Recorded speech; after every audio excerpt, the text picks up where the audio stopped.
Okay, episode 24 of Wish from Mercury. So we have finally reached the conclusion. So we are done.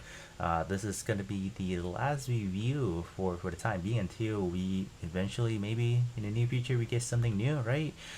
So I guess at the beginning I do want to ask, how do you guys rate Wish from Mercury? Just I guess the overall, like, from season one until now, how do you guys feel about just everything coming in together?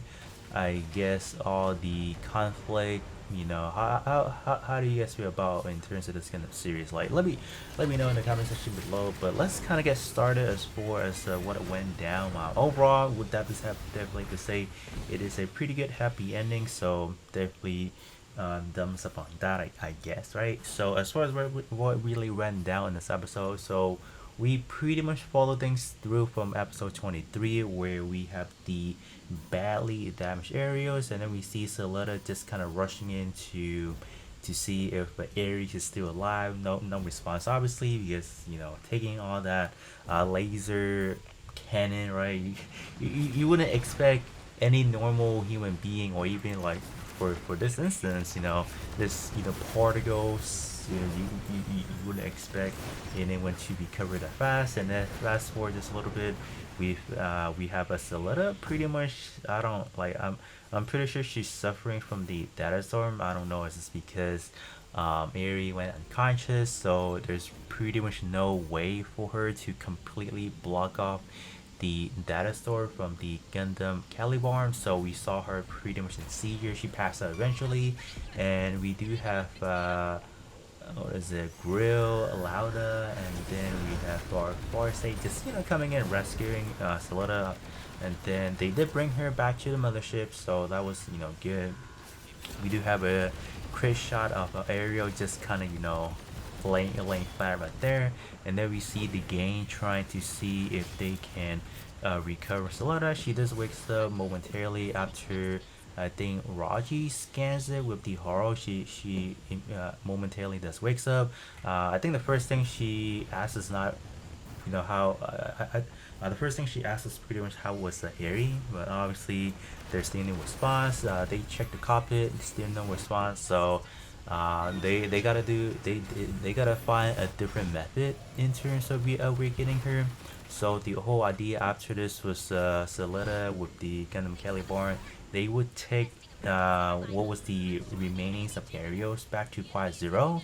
It was definitely something that Mione would know that she would do, just because she cares about her mom so much that she obviously went to check on her to see what's going on. Momentarily she just arrives, and then Prospera was like, "Oh, hand me Aerie," because she wants to quickly reactivate by reconnecting Aerials back to that docking unit or that docking station, whatever that Aries is. It should reawaken the everything, pretty much regenerate all those data storm, whatever you call it, and then pretty much could reawaken Eri. But Soletta was like, nope, I'm not doing that. Pretty much not listening to her. So I like the fact that not everything that her mom says she have to listen now. She definitely does have her opinion and whatnot. And then shortly after, I believe it doesn't specify what she's doing, but it seems like Celetta is trying, like she's trying to take on that role where she's trying to, I guess, regenerate Quiet Zero in a way, raising. Is to me, it seems like she's raising that permit score because she's suffering. You see her face glowing in red from the data storm. And then we have a short cameo from our boy Alan number four, the one that solidified and she won, and that Alan lost, that the original one that we saw from season one. He actually came back. I'm like, what the hell? So it I guess through those data storm, like with all those particles, it looks like the one that has passed away, and they are able to come back, right? So we did see that they have a little bit of a chat, so that was cool. It just kind of, I guess, gives me like a I'm just kind of sad that they never got their meeting, because before they killed this Ellen, like the number four, they were supposed to go on like a meeting, like kind of stuff. I'm just kind of sad that they never got that and it was even talked about. And momentarily we do see Ellen number four touching and touching the fingertip of a Gundam Caliber and then awaken this whole. I'm pretty sure she awakens the whole Quiet Zero now, or just breaking through, because we do see shortly after that Solita flies away with Gundam Caliborn carrying aerials, and then they do stand um, just one on one facing each other. And at that point in time, Aerie we awakened, so that was cool. That whole sequence honestly was just very touching. I guess in a way. And we do have a little bit of a dialogue between Soleta and Aerie at this point in time. I think Aerie was just kind of expressing to Soleta that she didn't really have to do any of this. She could have just went about her way, went about her life and all that good stuff. But Soleta, she says she's greedy. She wants to be there for everyone, pretty much in a way. But at this point in time, we do see Aerie smiling. We do see her commending on the Gambits. And then all the gun pits momentarily dock into Gundam Caliborn. That whole sequence with the whole, the Wish of Mercury theme, that hits the spot. Like that right there got me the goosebump. I was like, sheesh, that was crazy, man. The fact that they were supposed to, like, people were hinting, like, right when they saw Gundam Caliborn, that there's those hard points for the Genbit.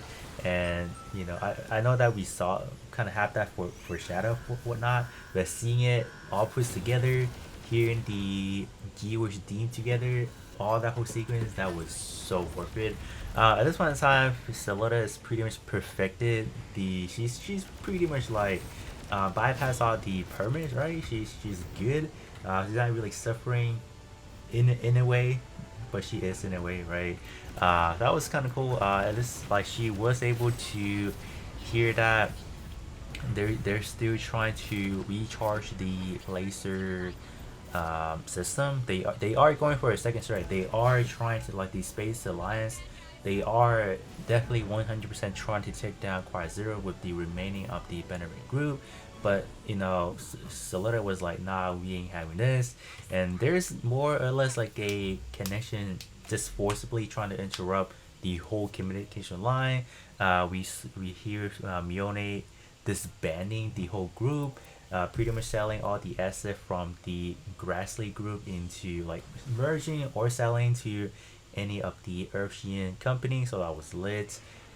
Pretty much right now they're even they're even having the conspiracy that the Space Alliance League was the one that was behind, like, working with the Grassley in terms of the recent attacks. And even the original Ellen, like the old, like the actual real one, it was like, I'm kind of fed up with all this BS, I'm quitting the group. So we have all that.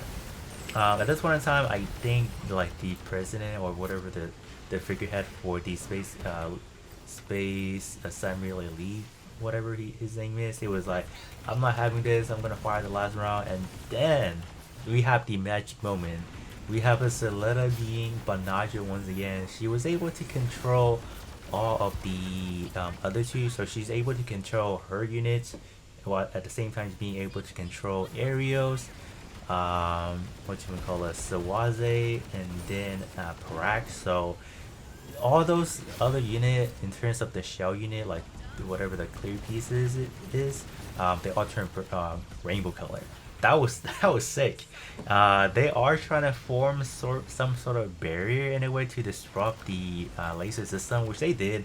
They create like a massive data storm in a rainbow accent color, just spreading across, Quiet Zero, spreading across, reaching to the furthest of the laser system. To me, what bugs me about the scene is the fact that there's no repercussion.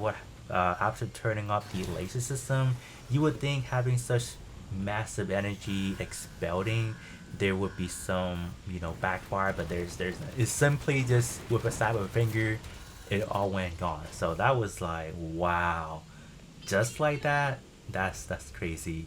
After performing that magical show with, all four Gundam just, working together, forming this really large data storm.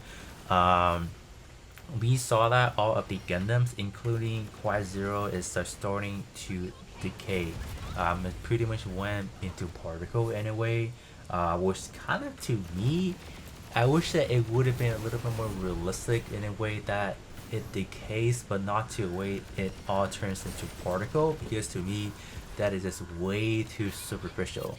At the last second, right before the Caliban disappeared alongside with Air Gundam. Celetta does reach out to see. While she reached out, she was able to get the remains of Eri, and she was pretty much transferred into the minifigure that both Celetta and Mione has, which we'll find in a little bit. But that's what really happened in that current scene. After that, we do see the whole gang. We saw Demi boarding. That's pretty much piloted by Choo Choo, and she's her hand is grabbing Mione because they're trying to rescue Celetta. Like she didn't like Celetta did not decay. The Gundam decay, everything decayed, everything turned into particle. I thought she died. I thought she died. Like she did not.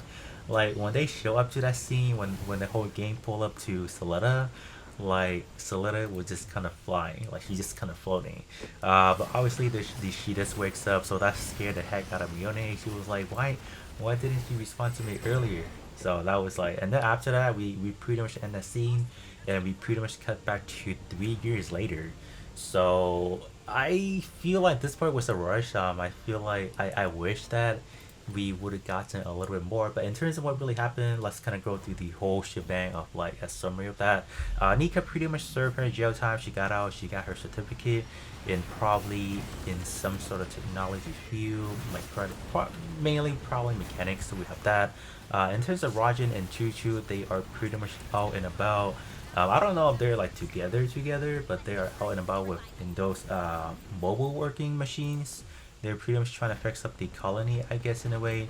Alan is pretty much traveling any places that Noah has in her notebook. He does remark that I wish that, or he wished that she would at least some sort of location. We have that.